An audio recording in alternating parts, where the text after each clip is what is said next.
once again welcome to my online class. Dear student, today we are going to discuss about some very important statements. Suppose that 1/2, 1/3, 1/4, and some others statement 2/3, 3/4, 3/7, 1/5, 7/8 and 5/9. Dear student, आज हम fractions में कुछ ऐसे topic पर discuss करेंगे जो हम रफली यूज में लाते हैं, लेकिन उसके बारे में हमें सही इन्फॉर्मेशन नहीं मिल पाता, हम जान नहीं पाते कि किस स्टेटमेंट को हम क्या कहते हैं। तो चलिए चलते हैं, देखते हैं। आज इस वीडियो में हम आपको दिखाएंगे कि हम फ्रैक्शन से रिलेटेड जो जनरल वर्ड है उसको हम कैसे यूज में लाएंगे और उसको कैसे हम बोलेंगे। सपोज दैट फर्स्ट स्टेटमेंट हमने दिया है आपको 1/2। What do you mean by 1/2? ये 1/2 क्या है, कैसे हम बोलेंगे 1/2?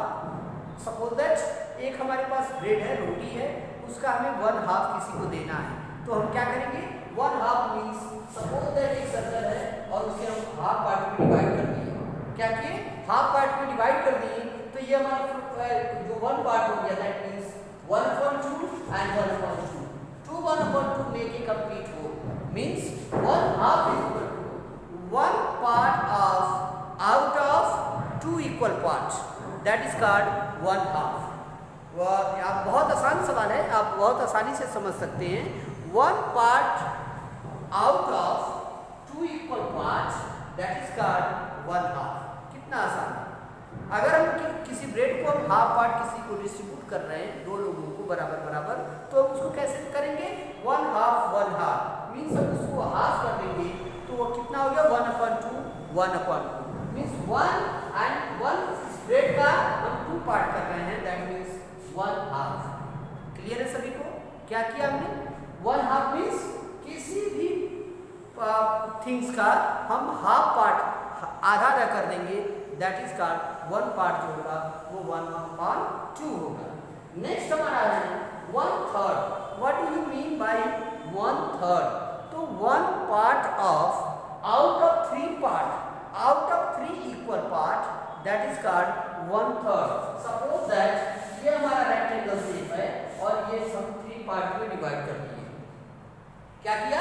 3 पार्ट में हमने डिवाइड कर दिया और 1 पार्ट को हमने कलर कर दिया, तो ये 1 पार्ट जो हमारा क्या है? 1/3 पार्ट है, means 1/3, yes 1/3, that means 1/3। 1/3 that means 1/3। अगर किसी फिगर को 3 पार्ट में, किसी वस्तु को 3 पार्ट में उसको डिवाइड कर देते हैं, तो ये भी हमारा 1/3, ये भी हमारा 1/3, ये भी हमारा 1/3। सो डियर स्टूडेंट, बहुत आसानी से इसको कर सकते हैं। 1 part out of 3 equal part, that is called 1/3। And repeat once again, mind this, 1 part out of 3 equal part, that is called 1/3। Clear है? किसी भी वस्तु का हम अगर 3 पार्ट में डिवाइड करेंगे तो मेरा जो 1 पार्ट होगा वो 1/3 पार्ट होगा। क्लियर है? अगर हम किसी ब्रेड को, किसी रोटी को 3 पार्ट में डिवाइड करते हैं, सपोज दैट किसी फिगर को हम लेते हैं, ये हमारा सर्कल है, हम उसको 3 पार्ट में बराबर बराबर डिवाइड कर देंगे, तो क्या हो जाएगा? ये 1/3 एंड 1/3। कितना आसानी से इस क्वेश्चन को हम सॉल्व कर सकते हैं। चलिए नेक्स्ट देखते हैं 1/4। What do you mean by 1/4? 1/4 क्या होता है? 1/4 क्या होता है? हम चर्चा कर रहे हैं 1/4 का। ये 1/4 का फिगर, चलो स्ट्रक्चर देखते हैं इसका कैसे बनता है।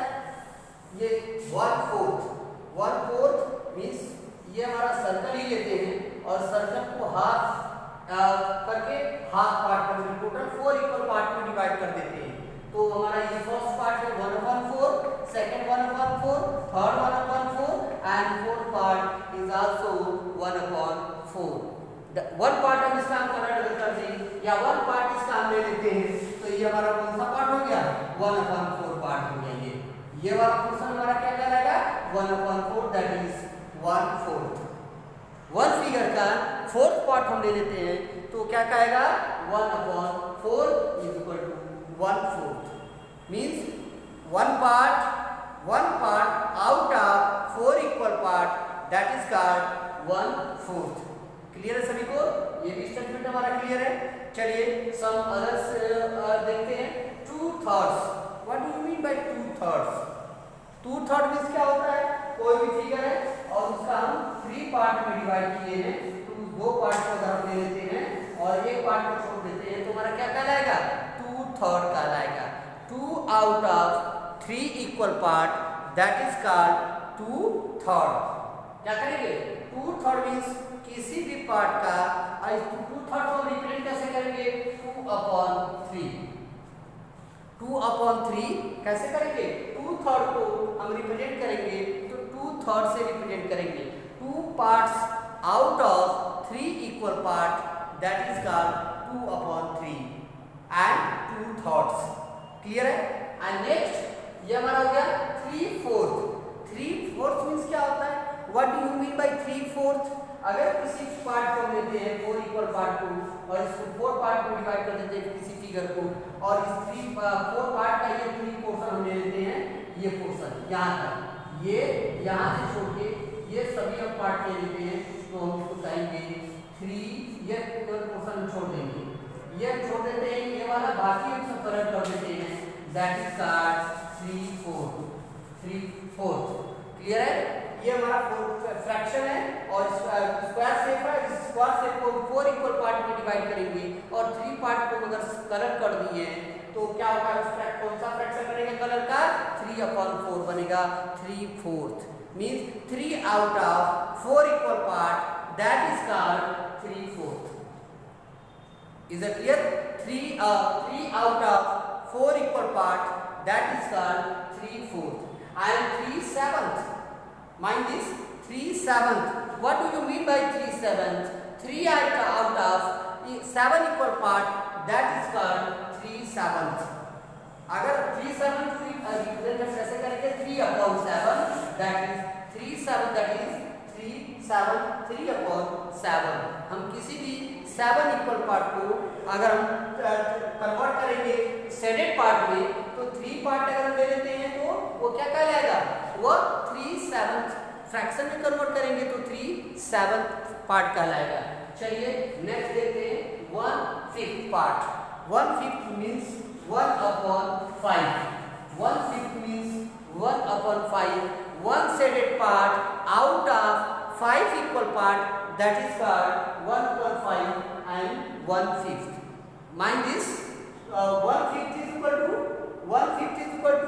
1 out of 5th equal part, that is called 1/5.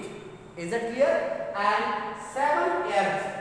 7/8 means 7 out of 8th equal part, that is called 7/8 and 7/8. Clear है?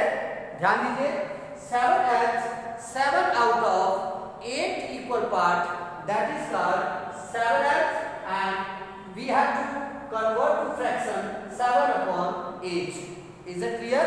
Now 7/8 is equal to 7/8. Okay, and last is 5/9.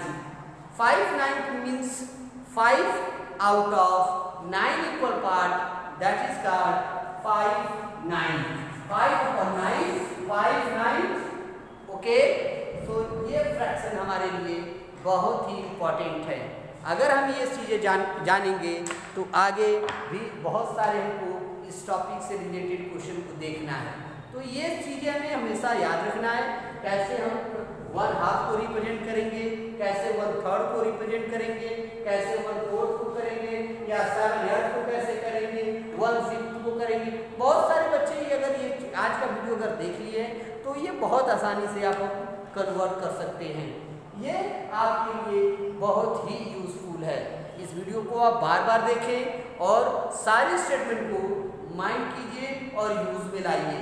जब तक आप इसको इम्प्लीमेंट में नहीं लाएंगे, यूज में नहीं लाएंगे, तब तक ये आपको याद नहीं रहेगा। आज इस वीडियो को देख रहे हैं तब तक याद है, कल अगर इसको माइंड नहीं करेंगे तो भूल जाएंगे। इसलिए जो भी स्टेटमेंट है उसको बार बार इम्प्लीमेंट में लाने का कोशिश कीजिए और अपने मैथ पोर्शन को रिलेटेड जो फ्रैक्शन है, फ्रैक्शन से रिलेटेड क्वेश्चन को स्ट्रांग कीजिए। फ्रैक्शन पोर्शन आपका अगर स्ट्रांग है तो आप मैथ में बहुत अच्छा कर सकते हैं। और मैथ फ्रैक्शन को कंप्लीट करने के लिए, फ्रैक्शन को स्ट्रांग करने के लिए आपको ये सारे स्टेटमेंट बहुत ही क्लियरली आना चाहिए। Is it clear to everyone? Now thank you and take care once again. Take care. Goodbye.